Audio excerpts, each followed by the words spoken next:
Hello everyone, welcome to Tactim. Today in this video I'm gonna show you how to use sticker in Discord chat.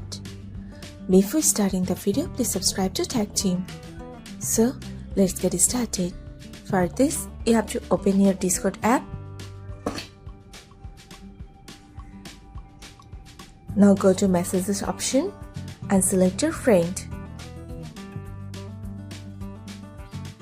Now here you can see the smiley icon. You have to press on this. Now select your sticker.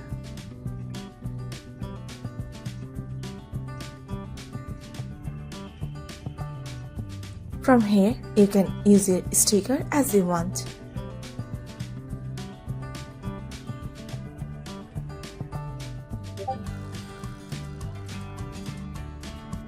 That's it. So this is how to use a sticker in Discord chat.